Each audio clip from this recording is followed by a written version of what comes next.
I started in 2008 with the purpose to combat food deserts in DC, because I'm speaking to a very informed audience. I won't go through my whole spiel that we usually do.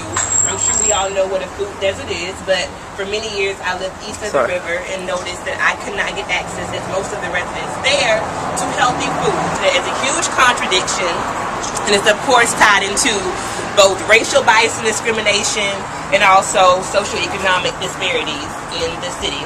Hi everybody, my name is Gail and I'm a farmer with 3 Part Harmony Farm here in Washington, D.C. It sounds really simple, but everybody eats, and I think we all like to eat well. We enjoy good food, and so since I like to grow vegetables, I decided that I would start an urban farm in Washington. Hi, I'm Angie, and I work with Hill Our Hood and Grow Generation. I want to talk a little bit about Grow Generation. With that, we work with young girls, probably about middle school or high school age, and we just give them a place to talk about issues, things that they might be uncomfortable speaking about with their parents, or they might not know what to say to their school counselor. A question for Gail and anyone else. I'm curious sort of what the challenges are and what it takes to get access to land in DC to grow.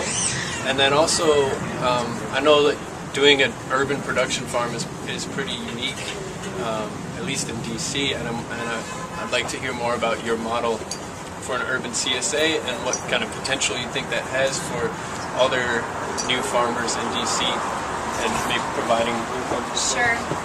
Yeah, I was just thinking as we've been talking that sometimes I forget to mention the positive thing, but I think it's really important to remember that on this issue, our city is really poised to take its place as like the forerunner in terms of urban agriculture. DC is really unique in the fact that we actually have a lot of green space available for growing. The reason I wanted to do this, I've been working with Gail a couple of times a week and learning, how to work the soil and, just do something very practical.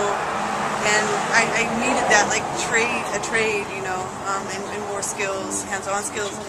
And to Shira, I don't know if you all have heard the interview that she gave with Green Soulful Living, and just like does all of the connections together, militarization of DC, and communities that live in what she calls food deserts. And I didn't hear your presentation, but you see a direct correlation between heavy policing and poverty and food scarcity.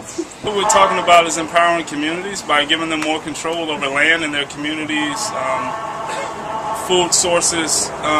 In this city, it's no secret, JJ touched on it a little, that there is a such thing as a food desert in this city. The disparities are very clear. Where you go uptown, right where we are right now, there's maybe 50 grocery stores.